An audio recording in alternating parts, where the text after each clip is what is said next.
Hello students, welcome back to my channel. आज की इस क्लास में हम पढ़ने वाले हैं BA fourth semester major paper 7 economics का यूनिट 4, जो कि आपका लास्ट यूनिट बच गया है मेजर पेपर 7 में। तो यूनिट 4 में आपको बिहार इकोनॉमिक्स से रिलेटेड पढ़ना है कुछ टॉपिक, जैसे कि general feature of the economics, और दूसरा टॉपिक है ह्यूमन रिसोर्स डेवलपमेंट, और तीसरा है आपका माइग्रेशन। ये 3 टॉपिक आपको पढ़ना है यूनिट 4 में।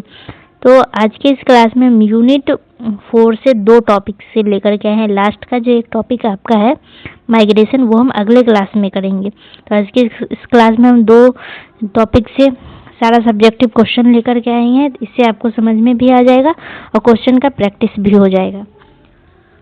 तो आप सबको करना क्या है कि आप सबको स्क्रीनशॉट लेते चलना है क्वेश्चन का, प्लस में आंसर को भी, और समझते भी चलना है। क्लास में अंत तक बने रहना है, क्योंकि आपके लिए ये क्लास आपके लिए है, तो आपके लिए इम्पोर्टेंट रहने वाला है।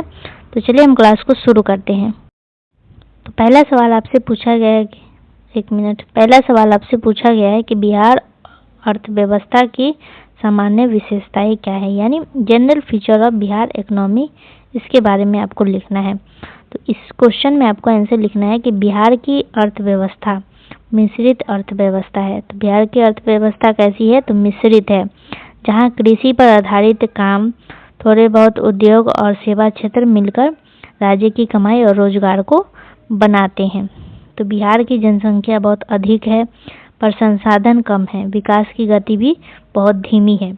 यहाँ भूमि उपजाऊ है, पर सिंचाई तकनीक और उद्योग की कमी है।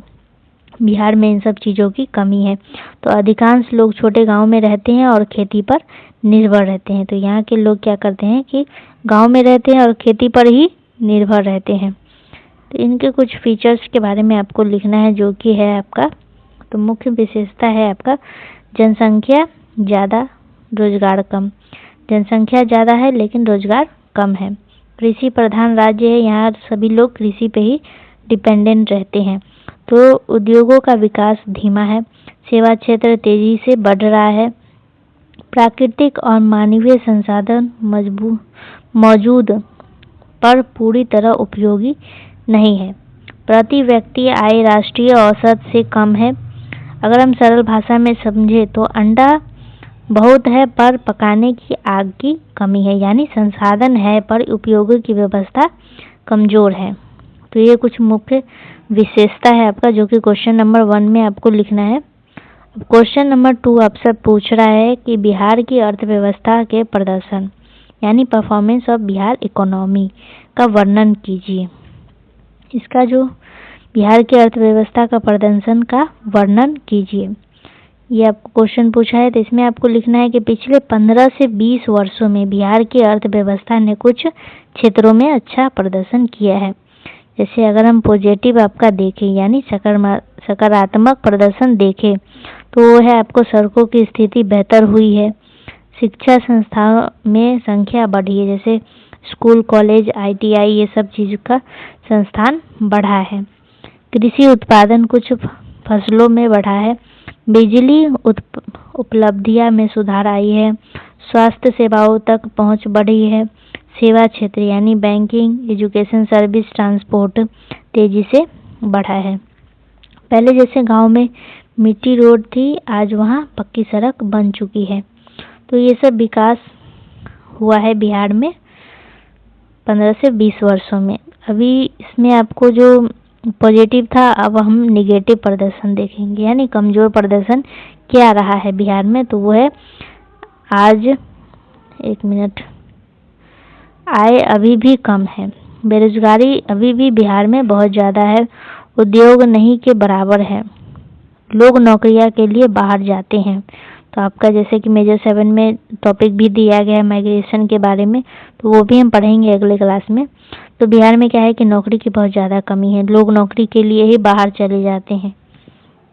तो इसका मतलब है कि विकास हुआ है, पर अभी भी काफ़ी दूरी बाकी है। विकास हुआ है लेकिन पूरी तरीके से नहीं हुआ है बिहार में। तो ये था आपका क्वेश्चन नंबर 2 में ये था आपका सकारात्मक प्रदर्शन, और दूसरा था आपका निगेटिव प्रदर्शन, यानी कमजोर प्रदर्शन। तो बिहार में क्या चीज़ मजबूत हुआ है और क्या चीज़ कमजोर रहा है, वो आप देख लिए। क्वेश्चन नंबर 3 है, बिहार की अर्थव्यवस्था को कौन कौन से प्रमुख चुनौतियां है।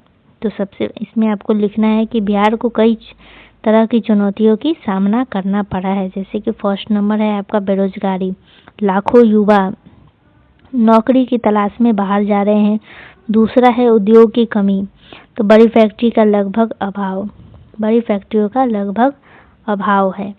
और तीसरा है आपका कम प्रति व्यक्ति आय, यानी कम प्रति व्यक्ति आय, देश की औसत से बहुत कम। कमजोर कृषि प्रणाली, पढ़ाई तो है लेकिन खेती पुरानी तकनीक से। बाढ़ सूखा, कई जिले हर साल बाढ़ तो कुछ सूखे से प्रभावित है। अब छठा है आपका शिक्षा की गुणवत्ता, स्कूलों में उपस्थिति और गुणवत्ता समस्या।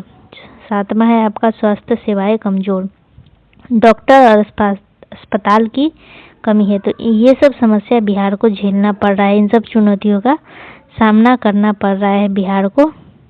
उदाहरण के लिए आपका दिया है इसमें कि बिहार में लाखों लोग काम के लिए दिल्ली, पंजाब, गुजरात जाते हैं।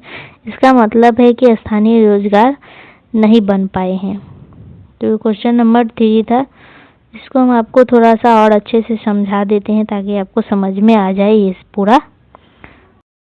हाँ, तो अब हम आपको इसको समझाते हैं। तो सबसे पहले आपको मानना क्या है कि मान लीजिए कि बिहार एक परिवार है और उस परिवार में 7 बड़ी समस्याएं हैं।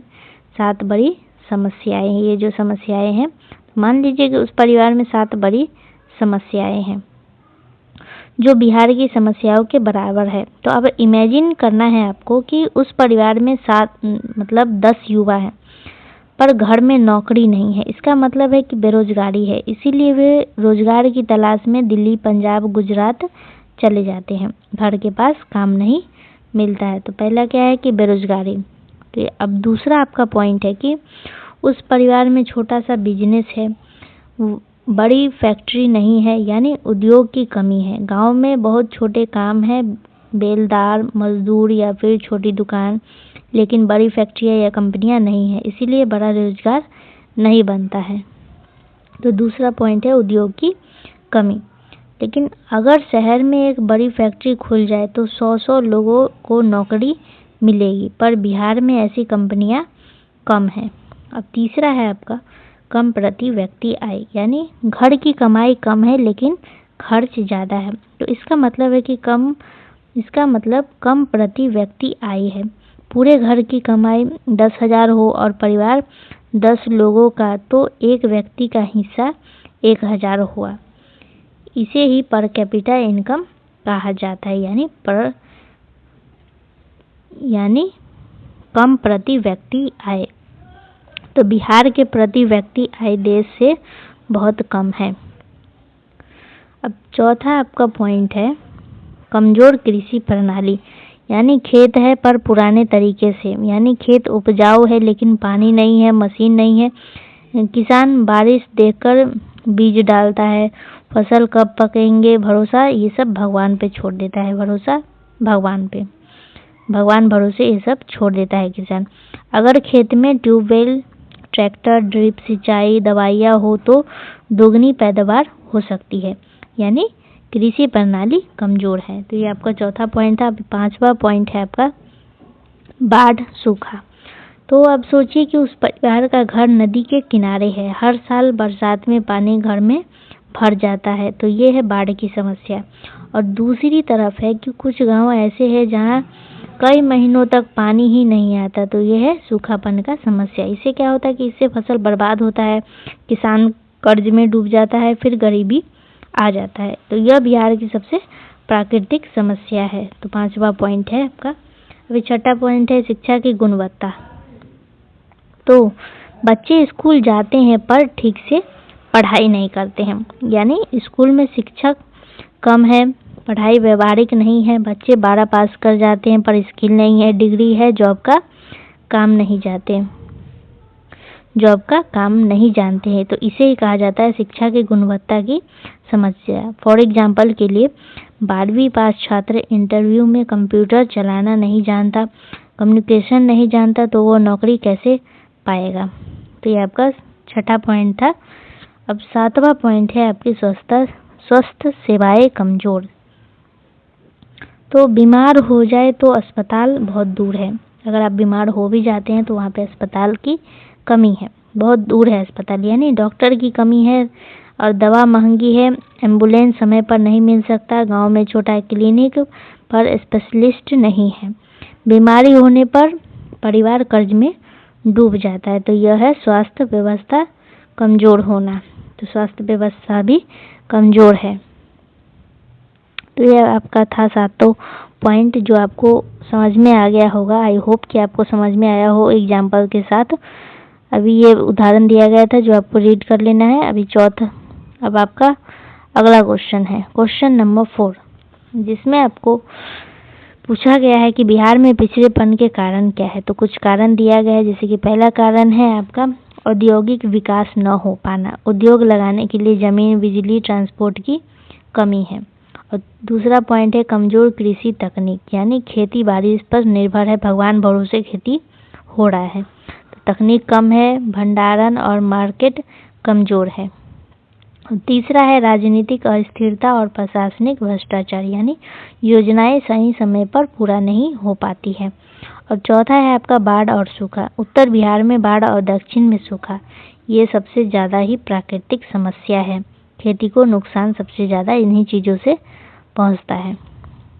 अभी आपका पांचवा पॉइंट इसमें आपको लिखना है जनसंख्या अधिक है और संसाधन की कमी, यानी नौकरी भी कम है लेकिन लोग ज़्यादा है, तो ये भी एक समस्या है बिहार के पिछड़ेपन का।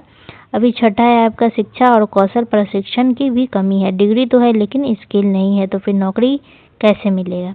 अगर हम सरल भाषा में समझे तो अगर घर में 10 लोग हो और रोजगार एक के पास हो तो गरीबी बढ़ेगा ही, घटेगा नहीं, क्योंकि इतने सारे लोग हैं और रोजगार कोई एक ही आदमी कमा रहा है तो गरीबी बढ़ेगा ही। तो स्थिति बिहार की है। तो क्वेश्चन नंबर 4 था। अभी क्वेश्चन नंबर 5 है बिहार के विभिन्न क्षेत्र में पिछड़ापन क्यों है। तो अब सबसे पहले हम बात करते हैं कृषि क्षेत्र की। तो कृषि में क्या है कि सिंचाई की कमी है, आधुनिक उपकरण नहीं है और फसल का मार्केट दाम भी बहुत ज़्यादा कम है, और बाढ़ और सूखेपन का खतरा भी बिहार में बने रहता है, इसीलिए कृषि क्षेत्र भी बिहार का कमज़ोर है। तो उदाहरण के लिए यदि किसान को धान का सही दाम न मिले तो वह नुकसान में रहता है। तो ये था आपका कृषि क्षेत्र। अभी आपका है औद्योगिक क्षेत्र। तो औद्योगिक क्षेत्र में क्या पिछड़ापन है वो भी आपको जानना है कि बिजली पहले पर्याप्त नहीं, सड़क और लॉजिस्टिक्स की समस्या है, निवेश नहीं आता है, स्किल्ड वर्कर की भी कमी है, जिन वजह से औद्योगिक क्षेत्र मतलब ये क्षेत्र भी पिछड़ा हुआ है बिहार में। उदाहरण के लिए दिल्ली में गारमेंट फैक्ट्री चलती है क्योंकि मार्केट और ट्रांसपोर्ट पास है, बिहार में यह सुविधा कम है। तो उदाहरण दिया गया है कि दिल्ली में जो गारमेंट फैक्ट्री है वो चलता है क्योंकि वहाँ पे मार्केट और ट्रांसपोर्ट का व्यवस्था है, लेकिन बिहार में ये सुविधा बहुत ही कम है। अभी आपको अगला पॉइंट लिखना है सेवा क्षेत्र। तो सेवा क्षेत्र में क्या पिछड़ापन है। तो वहाँ क्या है कि बैंकिंग और फाइनेंशियल सेवाएं देर से पहुँचती है, टूरिज्म का सही उपयोग नहीं होता है, हेल्थ और एजुकेशन सिस्टम की भी कमी है, एजुकेशन सेक्टर की भी कमी है। तो ये आपका सेवा क्षेत्र का पिछड़ापन। इसका उदाहरण बिहार में नालंदा और वैशाली जैसे ऐतिहासिक स्थल है पर टूरिज्म रोजगार नहीं दे पाया। तो ये आपका था क्वेश्चन नंबर 5 का आंसर, जो कि आपको यहाँ तक लिखना है। अभी आपका अगला सवाल है जो कि आपका दूसरा पॉइंट था मेजर 7 में, ह्यूमन रिसोर्स डेवलपमेंट। तो ये दूसरा पॉइंट से क्वेश्चन है। तो मानव संसाधन विकास से आप क्या समझते हैं ये समझाइए। तो इसमें आपको लिखना है कि मानव संसाधन विकास का सरल अर्थ है देश के लोगों को इतना सक्षम, शिक्षित और कुशल और स्वस्थ बनाना कि वे देश के अर्थव्यवस्था और समाज के विकास में प्रभावी योगदान दे सके। तो ये आपका मानव संसाधन विकास का मतलब है। भौतिक संसाधन जैसे कि जमीन, मशीन, भवन से भी काम चलता है, लेकिन अगर लोग पढ़े लिखे, निर्णय लेने वाले, ईमानदार और कुशल हो तभी ये संसाधन सही दिशा में काम कर सकते हैं, इसलिए मानव को संसाधन माना गया है। तो क्वेश्चन का आंसर आपको यहाँ तक लिखना है। अभी इसमें आपको और लिखना है ह्यूमन रिसोर्स डेवलपमेंट की 3 बड़ी चीज़ों को सुधारना है।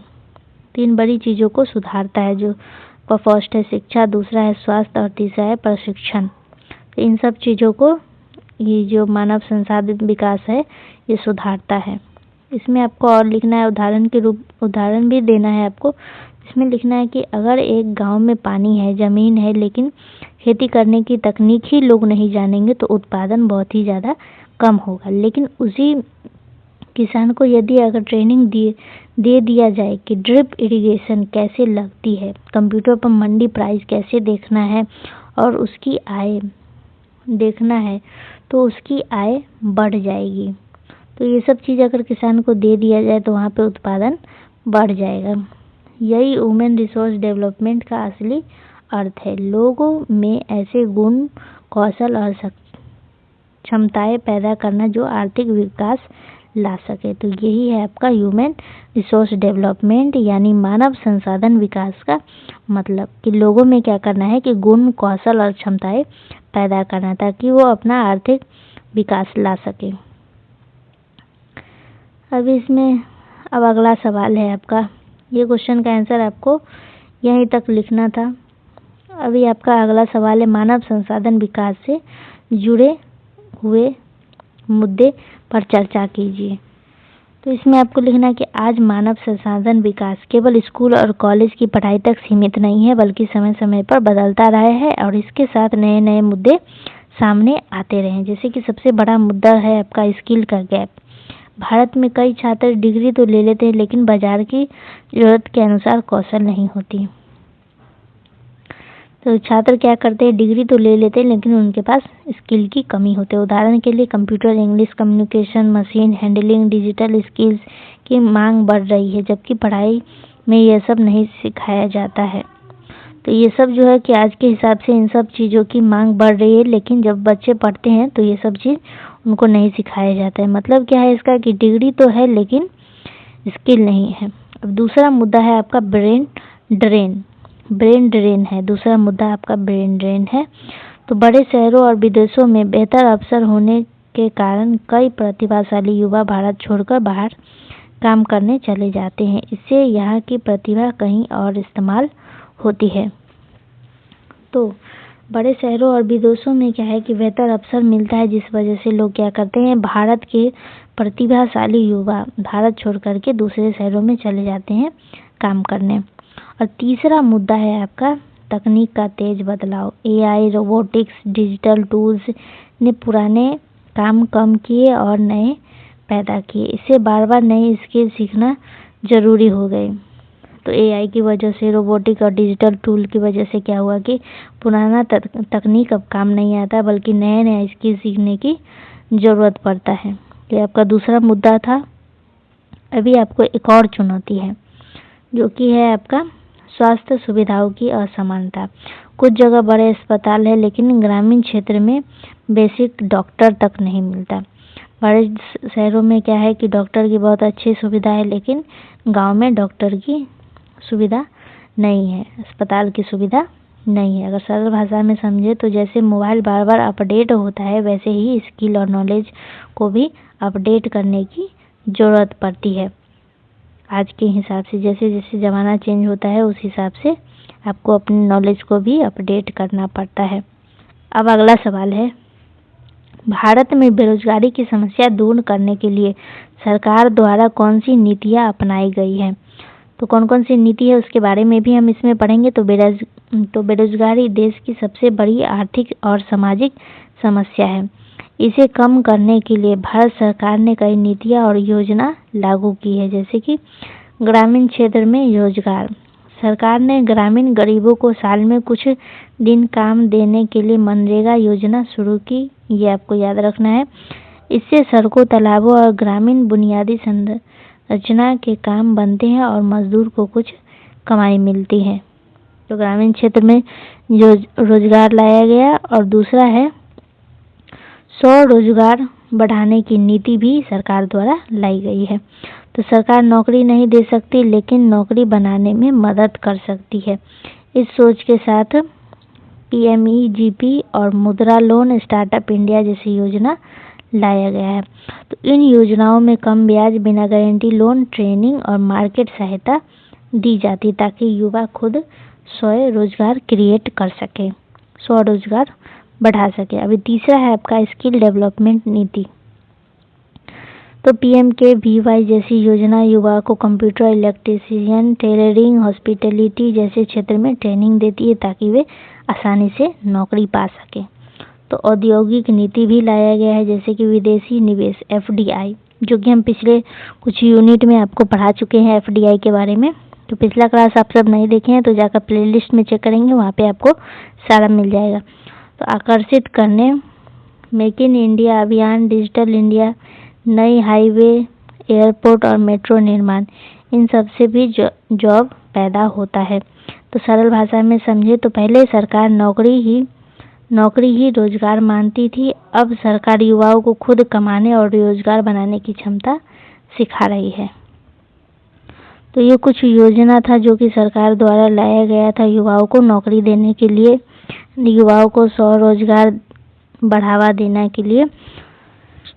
तो आज के इस क्लास में बस इतना ही क्वेश्चन था। आई होप कि ये वीडियो आप सबके लिए हेल्पफुल रहा हो। अभी एक टॉपिक और बच गया है यूनिट 4 का, जो कि है आपका माइग्रेशन, जिसे हम क्वेश्चन अगले क्लास में लेकर के आएंगे। तो आप सभी को क्या करना है, अगला क्लास भी अटेंड करना है। तो प्लेलिस्ट में जाकर चेक करेंगे, आपको वहाँ पे सारा वीडियो मिलेगा।